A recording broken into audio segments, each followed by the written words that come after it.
There is no game like Deep Rock Galactic. Heave ho for rock and stone, bend your backs to take your gold. Dark. Oh, you wanted to know what I meant by that. Alright, I'll explain. On the surface, DRG looks like any other co-op horde shooter out there. You go in, you kill, you mine, extract, repeat.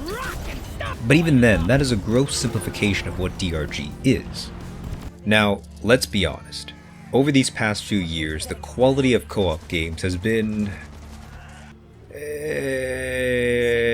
not good. You don't need to take a deep dive to see that these games range from mediocre to downright travesty. So, what makes DRG stand out among all this? That is the question we are going to answer, and by the end of this video, we will have an understanding of that first phrase. There is no game like Deep Rock Galactic. If I could describe DRG with just 2 words, it would be cooperation refined. The system of cooperation that this game provides is something that has been honed to a knife's edge. We can see this with just the 4 classes alone.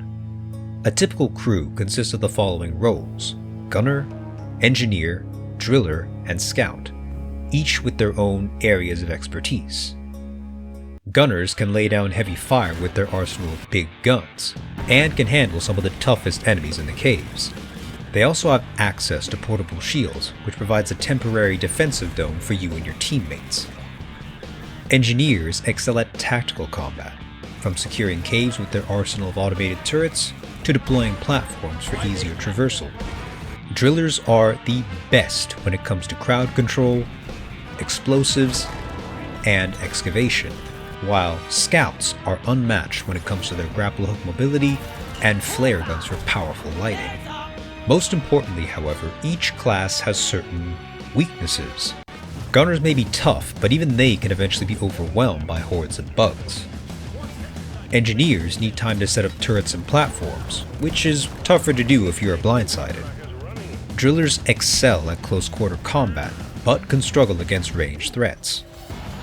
Scouts can reach any portion of the cave, but can sometimes leave themselves vulnerable to other dangers with no backup. This immediately incentivizes that you and your colleagues have to work together to not only counter your weaknesses, but greatly improve your strengths. There are countless examples of this type of cooperation in action, from engineers providing platforms for scouts to mine from, gunners and drillers annihilating entire caves of bugs, drillers and engineers reshaping the terrain into defensive structures like a Minecraft sandbox. These are just a small handful out of dozens of possible interactions. Every class has their role to play, and they are masters at what they do.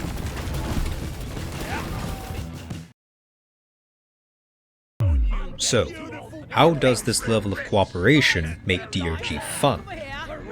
When starting out, the game gives you a taste of each mission type, giving a sense of their standard objectives.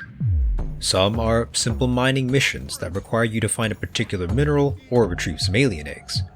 Others are more dangerous operations, from dealing with prolific dreadnoughts, escorting a drill dozer, or facing off against a giant robotic upside-down pyramid. As you complete these objectives, you'll earn experience along with money and resources to unlock new gear. So what else makes DRG fun? It can't be the missions alone. Is it the progression, the loot perhaps, the team play, the beer? The answer is, well, all of the above. Here's what I mean. Just like the classes themselves, every aspect of this game is enhanced when all of its systems are working together.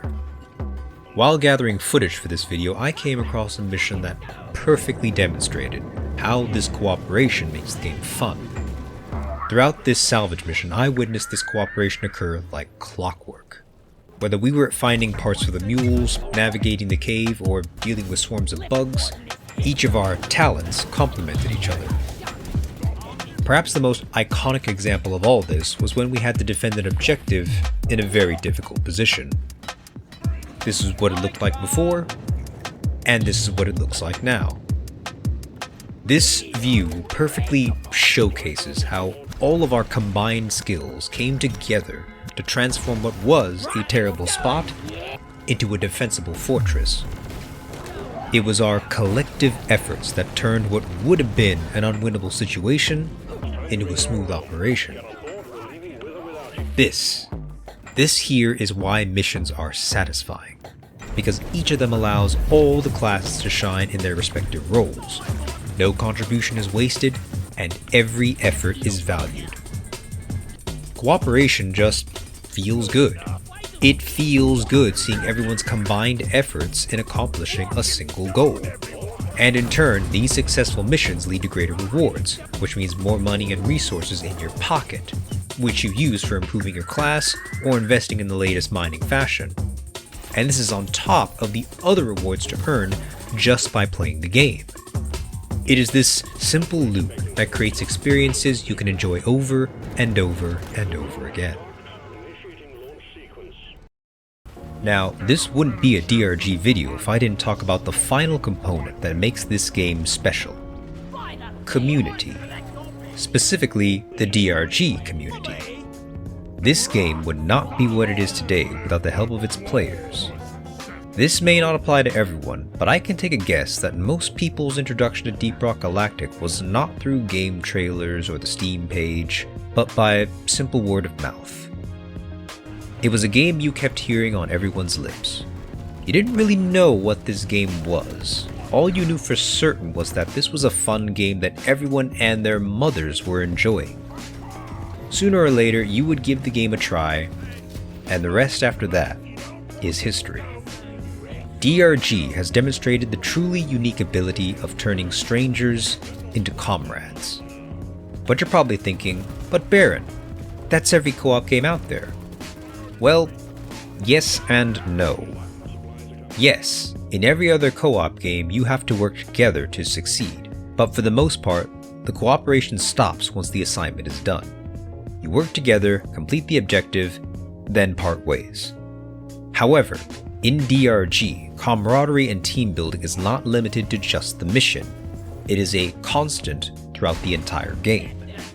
Whether you are sharing a drink at the bar, pinging every random object in the cave, or getting down on the dance floor, you are team building 24/7. The game is constantly reinforcing the bonds you have with your fellow players, and it also helps that the game has such charm when it comes to communication alone. See, this serves two purposes. Not only does it help to break the monotony and the tension, but it also helps lessen the sting of failure. Even the best of players have their off days. We all screw up from time to time, and in the case of DRG, it's easier to meet failure when you are in the best of moods. Even when things go south, you can still remain confident, dust yourself off, and try again. And at the foundation of all this lies that iconic phrase, "Did I hear a rockin' stone?" Rockin' stone forever! rock and stone.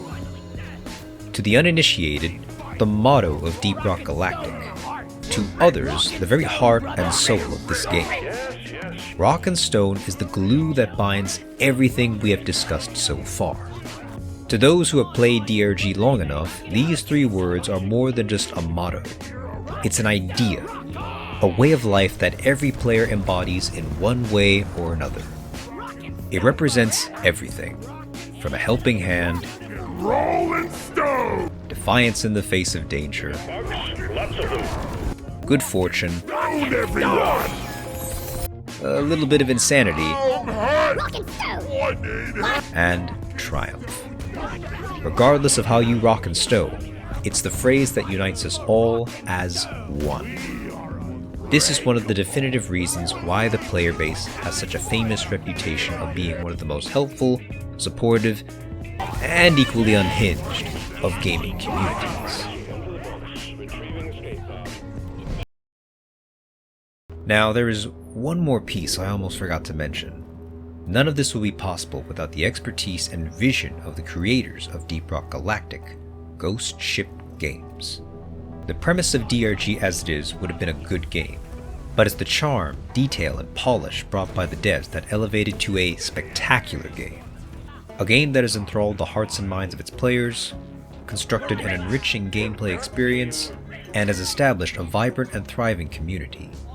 In the games industry as it is today, that is a sight to behold. As I write all of this, Deep Rock Galactic is entering a new phase in its life cycle. In months past, Ghost Ship Games was in a period of radio silence, which was uncharacteristic of them.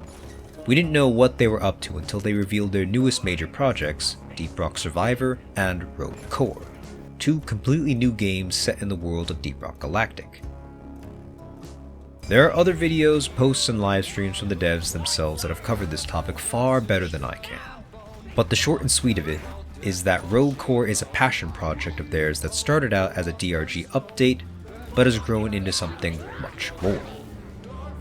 The devs still love DRG as a game to play and create, and Rogue Core is an extension of that passion. They want to make sure this game succeeds just as much as its predecessor. This does mean that major updates for DRG are a bit on the slow end at the moment. But even at the game's lowest, the devs still find time to dedicate maintenance, bug fixes, and gameplay tweaks to DRG. That being said, the beauty of DRG is it is a game that ultimately respects your time. You can play it as much as you want, leave at any point, and come back at any time. There are always going to be other co-op games out there, but there are very few that scratch the particular itch that DRG provides. Because, at the end of the day, there is no game like Deep Rock Galactic. Heave ho for rock and stone, bend your backs to take your gold. Dark and dirt is what we know, deep in rock is where we go. Heave ho for rock and stone, bend your backs to take your gold. Dark and dirt is what we know, deep in rock is where we go.